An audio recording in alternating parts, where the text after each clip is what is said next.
Hey, everyone, stick with us versus Herd. If it's your first time here, you like the content, hit subscribe. If you want to get notifications from when we go live, tap the bell. And if you want to join the UVH fam, links are below in the description to our Discord, our free option trading group on Facebook.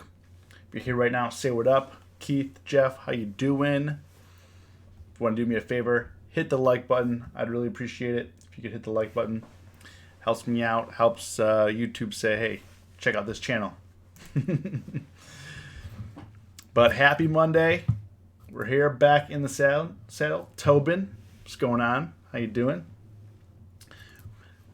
The Santa rally is here. The bad news is over, or I guess you could say the trade news. I mean, I don't think the bad news necessarily is over, but for right now, the trade news is over. Markets are rallying, and you know, when there's no news, the algos just kind of take over, and we're just moving on up. Boris made 110 on Google today. Congrats, man. Congrats. Glad that worked out for you. Yeah, Dow was up 100, S&Ps are up 20, and Nasdaq is up 80ish. I mean, I think that the Dow would have definitely been up a lot more if Boeing didn't crap on itself. You know, Boeing today dropped 4%, $14. It's just resting at the lows right now. I do have a position. We'll go over my positions in a second, but it is resting back here at support here. It is showing a little oversold here, but the news was that they're going to maybe they're going to halt the production of the 737 MAX, ground it for good. So let's see here, CNBC. But yeah, we'll go over. There's some stuff I want to go over, and today's stream I didn't do a lot of trades. I didn't mess with BA today. I was thinking about it, but it was a little bit too aggressive. Boeing today was a little bit too aggressive for a Monday. I was thinking about jumping in on this, but I was like, you know, we're right at support. Boeing is ripping. I could squeeze some. Yeah, we could have made a nice profit in this run or shorting this, and waiting for that to die out. But it looks like Boeing is selling some more after hours right now. But I really, you know, Monday, and honestly, we'll get into my trades right now. Honestly, I was looking to clear up my portfolio, kind of realign and move forward. Was my goal for today. And let me show you here. I actually do have a Boeing position on that's absolutely destroyed. And oh man, Boeing's selling even more right now. It's 322. Let's see if there's any Boeing news. I was expecting a breakout fading on Boeing. Yeah, I mean, Boeing, and let's see here. Boeing is dropping right now. Boeing news, anything? Let's see here. Boeing is dropping. Latest news is about an hour ago. The same 737 MAX news, but it's dropping right now. But I mean, it's low volume. Could be some people getting out of the positions. We'll see. We'll see what happens. Some bag holders didn't sell the spike, and we're hoping. Who knows? But there's really no volume here right now, so I wouldn't be too concerned about it. But let's get into the trades. I didn't put on a single new position today. Kind of was really mixed, and I want to kind of go over these trades. Let me pull this up. If you're here right now, say what up. Do me a favor, hit the like button. I'd appreciate it. We're getting this new channel kicked off. Okay, so my P&L is kind of mixed. I did not put any new trades on. I was actually gone this morning from, I want to say, 10 a.m. till I just got back around an hour ago or so. And as you can see, biggest loser of the day, of course, is Boeing. And I'm just holding on to it right now. I do have I got $1.15 in credit for it. And so it's really already at max loss right now. I do have 11 days on this. And the reason why I am holding Boeing, and kind of like I said, I mean, it's dropping. I mean, yes, they had bad news. They always have bad news. But as you can see, kind of what the trend is on Boeing is, yes, they'll sell. But it slowly recovers. I mean, like I said, I have time on Boeing, so I'm not going to have like a knee-jerk reaction. I could have got out earlier today for a lot less. I probably should have done that. But you know, for the next couple, I have you know, roughly I have almost 2 weeks on this position, so I wasn't going to be the first one just to get out. Yo, working man Steve, what's going on? Buckman, how you doing? Glad you guys are here. So I put the Boeing position on Friday. Was it Friday? Let's see here. Boeing, we put the position on. Yeah, Friday.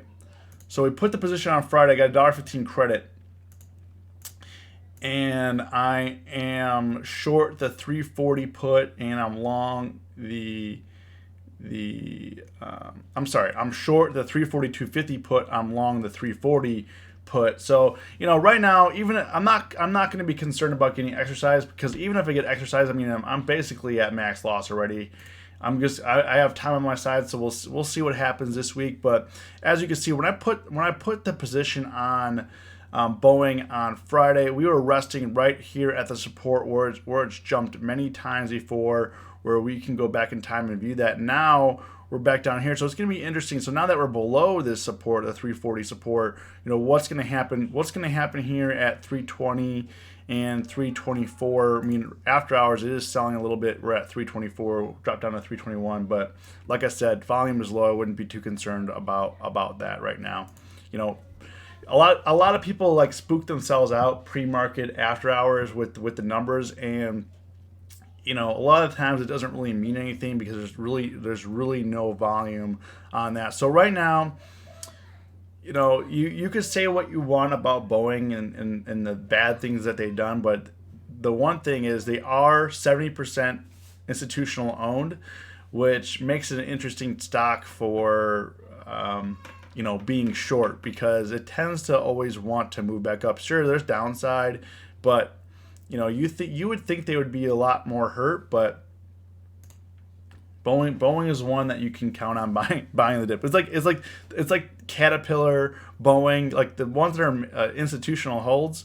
You can buy the dip pretty successfully on them all the time. You know, but you gotta really time your entries. You can't just, obviously, if you're looking at Boeing, you can't just be like, oh, I'm gonna buy the dip right here, which you could have bought the dip here like 350, knowing that's support, but there was not a lot of support there. 340 was a much better support, but now we're under that, so we'll see what happens. BA just halted production at 737. Is that the max? Did they halt it for sure? That they were it was pending. Oh, here you go. A Buckman. David, how you doing? Yeah, here we go.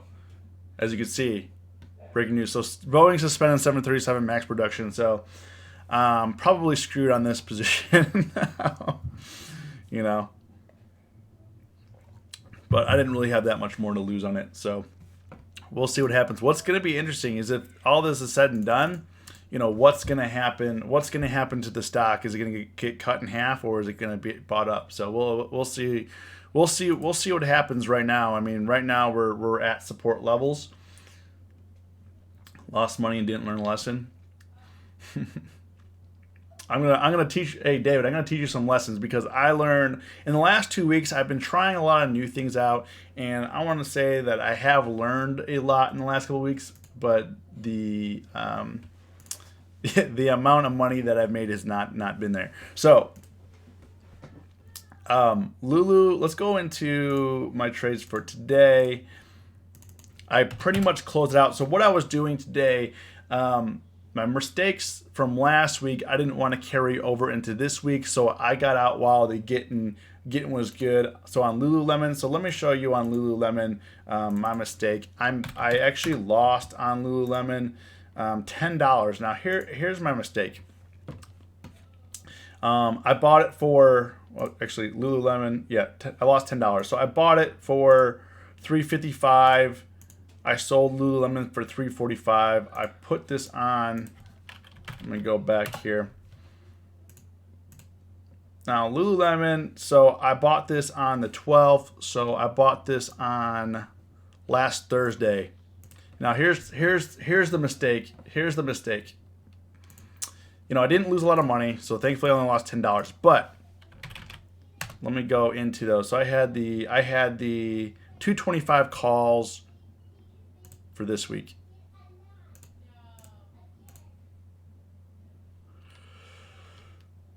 Okay, let me show you the price action on these 225 calls over the last week of when I've been holding it, and kind of show you where things went bad with it.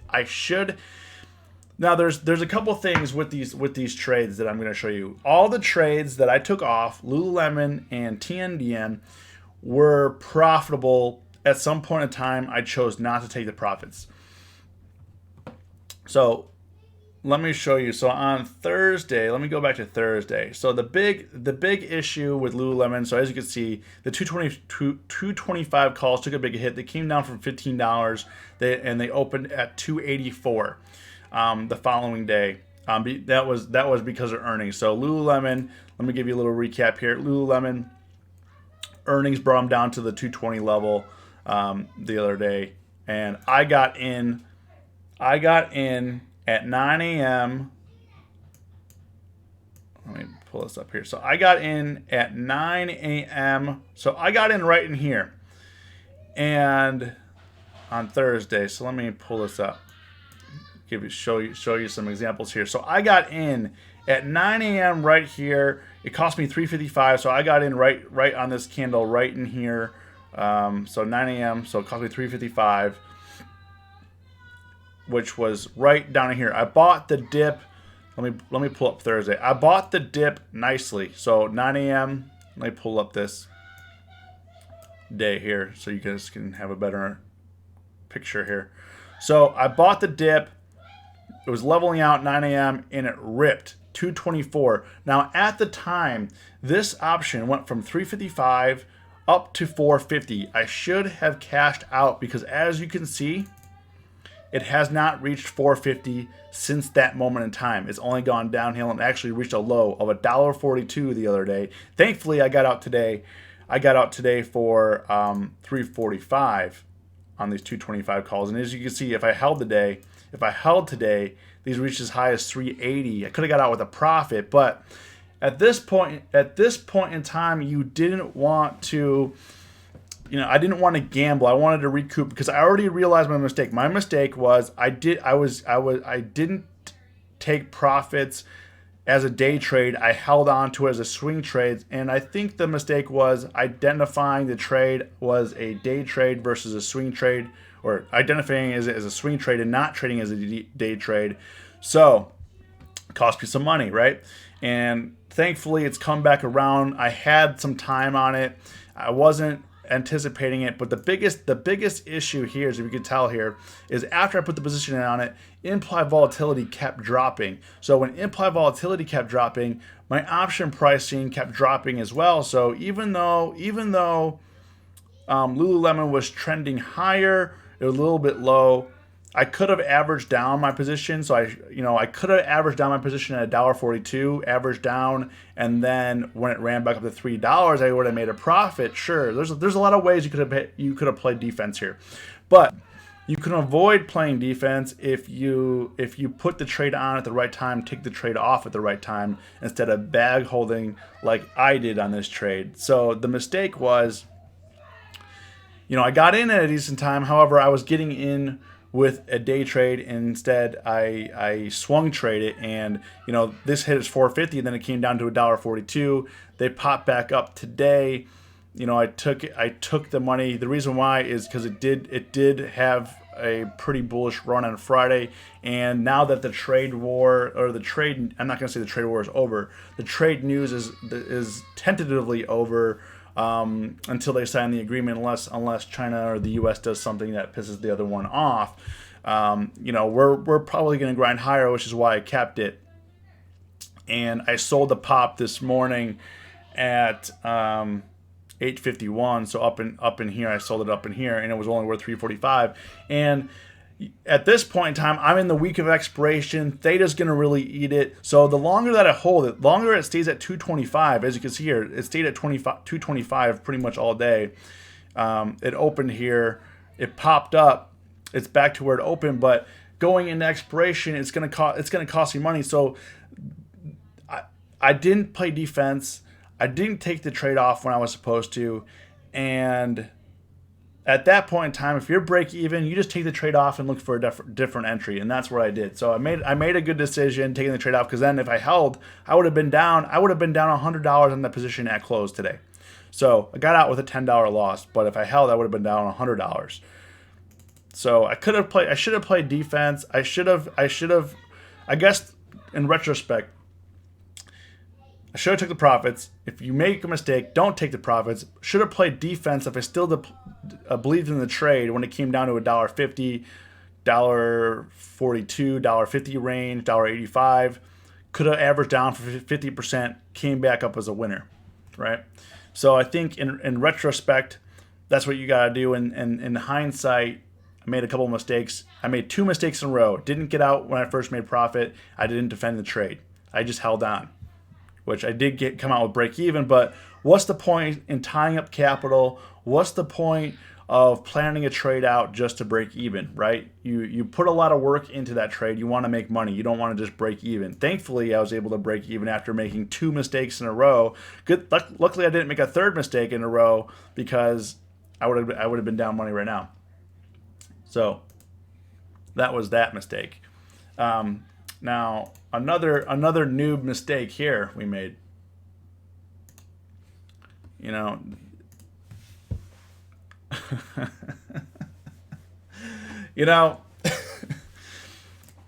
When you lose money, it's your fault. Nobody else's fault. So I lost $45 on TNDM. You're like, how the heck did you lose $45 on TNDM? So here's the thing. Let me pull it up here. TNDM. I put this trade on for $250. Actually, I lost $45. So I lost $45. I put this trade on it cost me $250. Buckman, Tastyworks free is no, it's not. It's $1 to put per contract to put a trade on, and $0 to close. So here's the thing. TNDM, I should have not lost money on this. I had plenty of opportunities to get out. I had the 60 call for this week, and all these calls I've been buying 2 weeks out, so I had time on it. And I think that I've been using time as an excuse to hold on, and that's not what you need to be doing. So it's not that I lost a lot of money on this; it's that I didn't take the profits when I wanted to take the profits, and ended up with a loser. So $250, sold it for $205 today. And let's look at TNDM, that 60 call. So let me pull up TNDM. 60 call for this one. This is another one I put. The thing with TNDM that I don't necessarily like, and I'm probably not going to trade them again, is the super wide bid in the ask. Volume was decent, but the bid in the ask, it wasn't ideal. It wasn't ideal. And here's the thing. This is the issue with not controlling your greed, okay? And I put this trade on last Wednesday. So actually last Tuesday. I've been holding on to this for a while. So last Tuesday I put this trade on. Let me see if I can up the days on this time frame. Let's go back 10 days, and then we're going to up the days on this thing here. So let's go back to Tuesday, the last Tuesday. So we were in here. Cut that part off. So last Tuesday, actually was it Tuesday? TNDM last Tuesday, December 10th, 9:25 a.m. I don't think it was, Tuesday's right here, sorry. Tuesday is starting this day right here. So last Tuesday, let's see, 255. So we bought it right. Let me get Tuesday here. Okay. So if we go to the 1 year chart, what I was mainly playing was right in here on the 10th here. Going down to 324 now. Woof, getting smoked. What I was mainly playing was a chart play. I thought that 58 was a better deal, and I thought that it potentially could come down to that. I wasn't necessarily playing that they were going to have an FDA approval, but in the meantime, while I was holding this position, they had an FDA approval, which I didn't take advantage of. But this was a mainly chart play. I was playing 60 here. I thought that it could come down to 58. It did come down to 58. 58 would have been a way better entry on this. So first mistake was not being patient for it to come down to 58, because 58, as you can see here, support down in here. It bounced again at 58. It bounced in a lot in here in 58. So the first mistake on this was not being patient when putting the entry on. Yo, Daniel, I'm just hashing through my lessons here, my mistakes. So the first mistake was I wasn't patient. I put the trade on because I believed in this trade. I thought that was going to recover. And that's the thing is, in this market, you cannot rush into a trade. You have to be patient, plan the trade, wait for confirmation. And I thought that it could come down to 58 because this is where it bounced, 57, 58 last time, because this is where it bounced, and then it did. It did the next day after I put my position on. Because if you're looking at a chart like this, so this is the day that I put my position on. If you're looking at a chart, actually, I bought the, come on, yeah. So I bought the dip. It came down to 62. I bought the dip, and it continued downtrending down to as low as 57. Sure, it bounced back up to 61, and as you can see here, I paid $2.50 for it. These came down to 90 cents. So it was a 50% loser. Here's another one that you could have taken. You could have averaged down and defended this position and be a winner. But I was mainly thinking, oh, okay, I have time. We'll chill on it. However, we had an FDA approval. I could have doubled my money, and for some reason I didn't. I didn't take the money. It went up to $4.50. I paid $2.50 for it. Should have took the money. Instead, I lost $50 on this trade. So this trade should have been in no way. I should have lost money on it. I should have. You always sell. I don't know what's been up with me the last couple of days, but you always sell the rips. Sell the rips, and you sell when it dips. If you're short. If you're short, you sell this. If you're long, this is a good example. If you're long, you sell this. If you're short, you sell this, because profits aren't guaranteed. So, in retrospect, when you make mistakes like this, you want to look back and think what was going through your head at the time. And at the time, you're thinking, oh, I was down in this position. I was down a lot on this position. It came back around as a full-on winner. Not only as a winner, but it was almost 100% winner. But what was going through your mind is greed, because you're like, oh, if they had FDA approval, this thing's probably bouncing back up to 65, 67. But we all know that profits are not guaranteed in the market. Take the profits and redeploy capital is one of the biggest mantras I say here is take profits and redeploy your capital, because this is what happens when you don't take profits. It comes back down here. Luckily, I was able to get back out on the way back up in here, because it did dip down to $1.18. It came back to the 210. I mean, you can see there's a lot of different opportunities here for making money. Even if you were looking at today, even if you were looking at it just as a day trade, you can see, if you're looking at it as a day trade, let me just show you a couple opportunities here. When it came down here close to being on the oversold level, you could have made money from 58 up to 61, or even 58 to 60. So you could have made money from $1.15 up to $1.80 or to $2. I mean, you could have had made 80%, 100%. So those are, Tim, thanks for subscribing, man. Kelly grew my account 140%, 144% today. Had 117 SPY call from Friday into reversing position and buying 320 put noon for 81, still holding. So, if anything in this market, you want to take the profits when you can.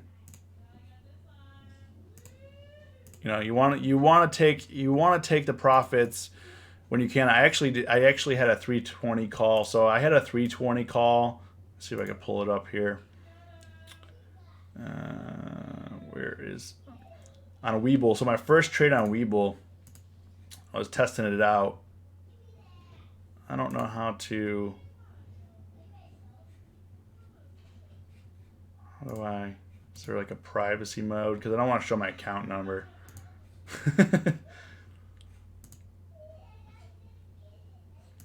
Guess there's no privacy mode. Is there a privacy mode? Anybody know?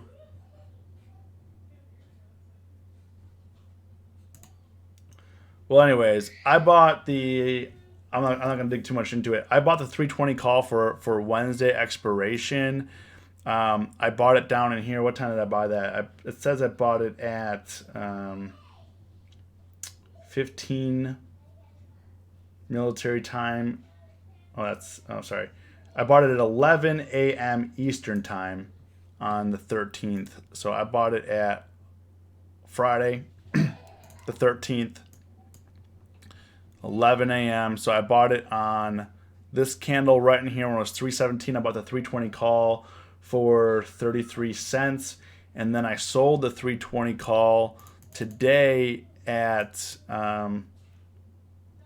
8:30 or 9:30 Eastern time. So that's 8:30 my time. So right at open, I cut it right at open on this candle here, right at open, and I sold it for 67 cents. And then I think that, let me look at the 320 call for Wednesday.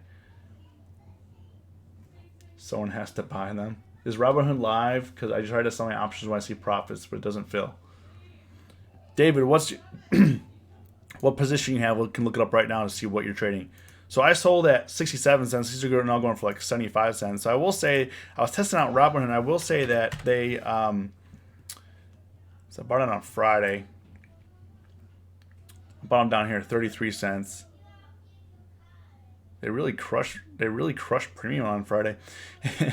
Anyways, it did pop up. These did pop up to 97 cents today. These could have been, I mean, I made 100%. I'm not gonna lie, but these could have been definitely been 2%, 200%. James, how you doing? If you're here right now, say what up. Do me a favor, hit the like button. We're trying to get some momentum on this new channel. I split the channels just to. I want to create different content. We'll just leave it at that. So, 320 calls looking good. Home Depot. So the only other trade that I did today was Home Depot. So Home Depot. I actually made money on Home Depot today. Was a winning trade. So Home Depot. Let me pull it up. So I did a debit spread, and the debit spread I put on for $1.42, took it off for $1.77. I bought the December 27th expiration. I had the 215. Let me pull this up. 215 call. I bought the 215 call, and I sold the 220 call. So let me pull up. So this is going in the next week. So I had the 215 and I sold it. This is now going for $1.74. I bought it for I sold it for $1.27. So holding it wouldn't have made sense.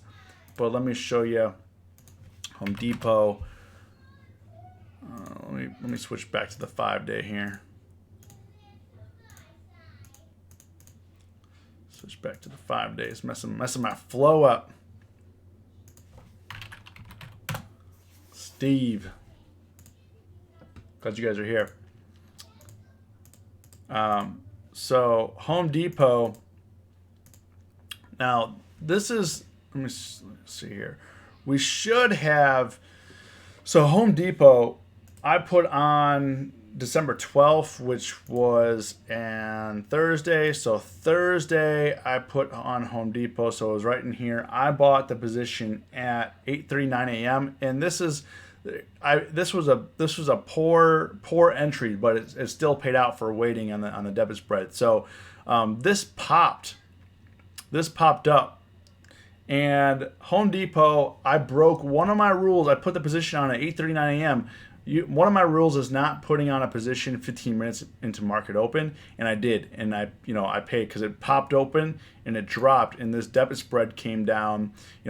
It bottomed out here at 211, and it did come back around. So thankfully, I was able to make some money. But as you can see here, on these 3 trades, I've botched my entries and exits on every single one of these trades, and I've made it out. I've made it out alive with minimal damage. I even made profits on Home Depot. I'm not saying that to brag, because there's no reason to be bragging about missing your entries and your exits, but to be able to mitigate risk and move through that. The thing is, if you're looking here, one of the indicators that I've been playing with is RSI to kind of match up with my. I'm more of a support and resistance trader. So I buy off of support and I short off of resistance is my typical strategy. And when things get a little blurry, I've been using certain indicators to kind of back that up. And I should have waited till we got down to, instead of buying up at like the two. When did I put that position on? What was the price? It was like 213. I thought I was going to run a 215. And this goes to show you, just because we had a large drop doesn't mean it's going to reverse right away. So if it comes down from 217 down to 210 and it starts to pop up, that could fail, as you can see here. So as you can see, if you're looking at the weekly chart here, the way better swing trade here is down here at 210, bounced here at 210 up to 214, bounced again at 210 to 212 the next day, bounced again at 212. 210 up to 214, and if you look here as well on the 1 year, you can kind of confirm what's happening, where the bottoms are on this. Is it bouncing at 210? So I think when the market is slow, you have to be very diligent in your research. You have to be very diligent in your entries, and you have to be very diligent in your exits. When you get sloppy, like if you look at the sloppiness, it costs you money. So if I would have put this, I would have made a lot more profit if I bought down in here every single time. So if I said, if I was looking at this, I was thinking it was going to recover. But if you look here, it bounced at 210 and then faded. I should have waited for like another retest as it came down here. And if it ran and I missed my entry, and that's the thing, people are like, oh, if it ran and missed your entry, so be it. But at least I traded safe. In this environment, you have to trade safe. Kelly says bought the 217 at 74 cents Friday, sold the day at 244. Man, nice. Nice. Yeah, I mean, SPY calls have the only thing that you've got to be worried about when you're buying out of the money SPY calls. Well, they weren't out of the money, right? The 217s. Yeah, I mean, I think no, they weren't out of the money on Friday. They were in the money. Boeing to suspend production in January. Let's see what Boeing is doing right now. Yeah, so this is bad. This is bad. So we're probably going max loss on this credit spread. Thankfully, it's defined risk. So we'll give it a couple days to breathe. So if you guys are just joining the stream, I did have a short. I was a credit put spread. I'm short the 342.50 put. I'm long the 340. So right now, I'm basically max loss. So the thing is, when you're max loss on a credit spread, some people get concerned about getting exercises that, but right now there's really no risk for me to hold. If I get exercised, if I get exercised here, I'm going to be max loss anyway. The only thing you have to do is you're going to have to pay the assignment fees, which it is what it is. I would rather wait and hold to see if this comes around because I still have 11 days on this. So we'll see what happens. I mean, we can see what's going to happen. You know, I don't. When you have credit spreads, you're swinging credit spreads, or any spread, debit spreads, credit spreads. You don't want to be like a knee-jerk reaction and just take the trade off just because you're, you know, if you're max loss, it's gonna feel bad. If you're max loss and it comes back around, you're gonna feel bad. But if you're max loss, it gets exercised, you're gonna be max loss anyway. So the risk to hold is zero. Took most of my BA position off this morning. Mateus bought a put spread this afternoon. Yeah, we'll see what happens. I guess the question is, how much revenue is this going to impact? Are they going to be replacing the 737 with something else? I mean, what's the plan? So they're suspending the, let's see if there's any more news on CNBC.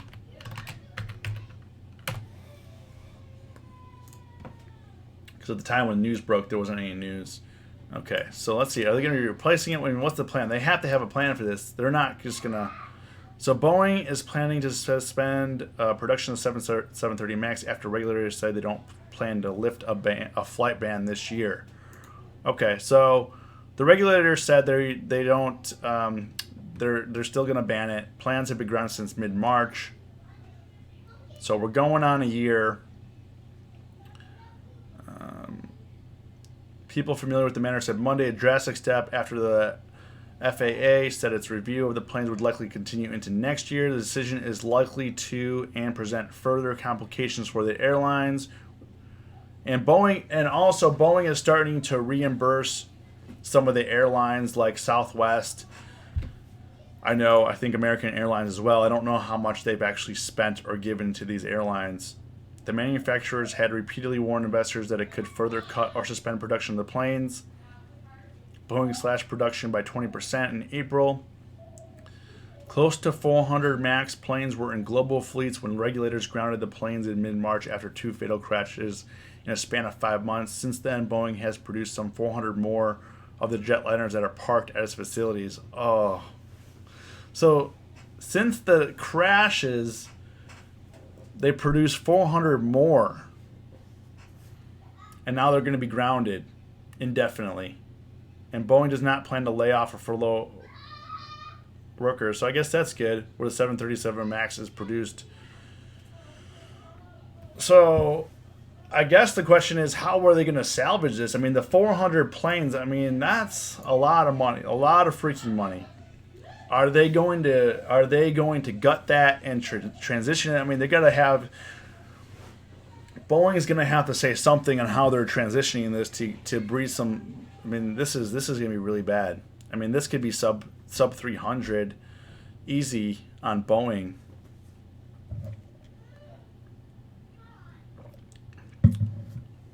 I mean, it's... But I guess you reap what you sow. You create a product that kills people. And to be honest with you, I'm glad that it's grounded.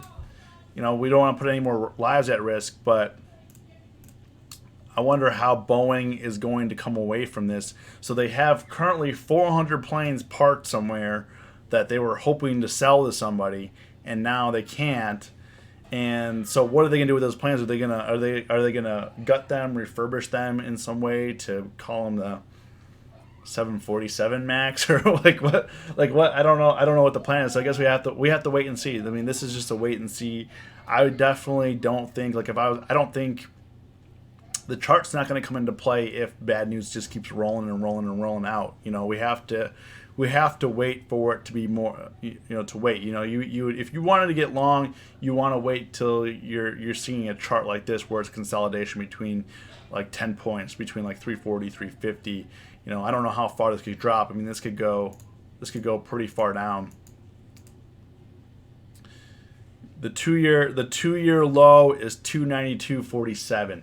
That's the 2-year low, which we had back in December when we had the height of the trade war fears. So So that is pretty interesting. So it's gonna be interesting what levels of support on Boeing are triggered. Like I said, we have to see what Boeing says about this. They're just not gonna take it because, I mean, that's that's a lot of planes. I mean, 400 planes sitting on the lot plus the planes that are currently grounded between United, Southwest. And I know that they've also been losing contracts to Airbus to get planes. So I don't know. I don't know what to tell you. Boeing could be screwed, but maybe they can pivot and they can come away with it. But I mean, it's like Chipotle. If you guys remember Chipotle when people were getting sick. I mean, Chipotle's doing better now, but if we look, I mean, they literally spent. I mean, they went from go to the 5-year chart. The 5-year chart, they went from 758, and they recently just broke that. It took them 1, 2, 3, 4 years to fully recover from those people getting sick, and it hit a low of 247. Now, Chipotle and Boeing are completely different. I get it. Can't compare it, but like I was saying, it could be a while. It depends on how they can recoup the cost and get rid of those planes. So I've been kind of ranting this whole time. Any stocks you guys want to look at before I sign off? Thinkorswim is so much harder to read than Robinhood, but I think it's quicker. So, Buckman, Thinkorswim, if you're still here, it's not an apples to apples comparison. You can't be you can't. It's a different tool. It's not an apples to apples comparison. It's apples to oranges. Okay, you do what's best for your trading style. If you like Robinhood, stick with Robinhood. If you're profitable on Robinhood, stick with that. But as a trader, I think that we should constantly be evaluating. Like the last couple of weeks, I've been constantly evaluating, constantly changing. And sure, you may not be that profitable when you're evaluating and changing your strategies and doing that. But as a trader, it doesn't matter what experience level you are, beginner, expert, you should always be pushing yourself to get better because we can always be better. You can get better. You'll never be an expert. The market's always going to change. You're always going to be off your rocker. You're not going to be able to be an expert. The only thing you can be is experienced. PCG, I've been kind of staying away from PCG. If we're looking to go long on this, I would definitely love it more around 6 or 7. I don't like all this. Also, implied volatility is really high for buying options. I mean, if you're gonna do anything, maybe you can sell some premium in here since implied volatility is pretty high right now. Yeah, we got. Maybe I might sell some premium here because we got 260% this week, implied volatility 192% the following week. All of these are up. All of these weeks are up 185 to 200%. So it would be good. It would be in our best interest to sell some premium. They are making 10% moves. Intraday. This was down more than 10%. This closed at 11, came down pre-market 787, rallied back to 7, all the way up to 11. So it would be a good time to sell some premium, I think. Because if we get a flat day on PCG, that premium is going to get crushed really hard. So that's what I would look at. Let's see if we can even. Let's see PCG. Let's look. Let's see what we could do. Let's see what we can do for next week expiration. So if we could sell the.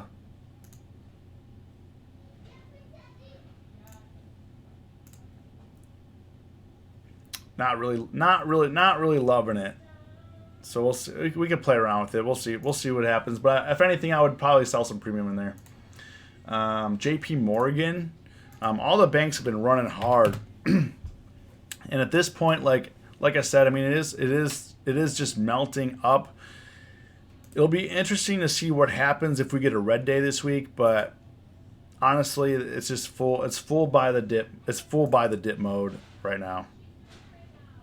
I mean, I think this run is a little extended. I would like it to come back down to like the 132, 133 area. But the question is when the bulls are running like this, it's irrational. You know, it's kind of like when there's a lot of fear. Right now, there's a lot of greed. So right now, it's the reverse of fear. So right now, we're having a lot of greed. I mean, and plus, if the algos are programmed to buy, this could go on the rest of the month. I'm not saying we're gonna be green every day, but the dips will be bought. I mean, this was an interesting fade here at close. You know, went from 138 down to 137. So we'll see. We'll see if it comes back down to 136 and if we can come back down to the 134 area. I'm just hesitant to buy up on the all-time high. I'm not bullish. I mean, I'm bullish on all the banks, but I don't want to be the guy that buys up here and then, like I said, we gotta have patience with this market. We gotta let the trades come to us. We can't just hop in all crazy because, as you can see, the 3 trades I did, I had to. It was a mess. It was a mess. I won't go back into it because I spent a lot of time on it. Same with Bank of America, same exact thing.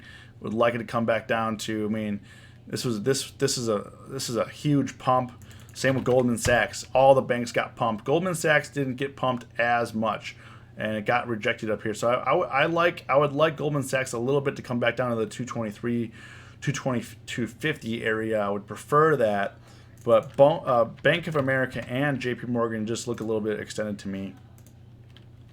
You know, it wouldn't be in our best interest to buy up here, I don't think, but we could push higher. I'm not saying we can't push higher, for sure. Tesla was another big one today. Same thing. So the one thing that you have to be aware of, I didn't put a position on. I didn't think it was actually going to break this high on the news that they got an upgrade. But if we go back here, the only thing that would stop me from going long Boeing is we're at a multi-year resistance here.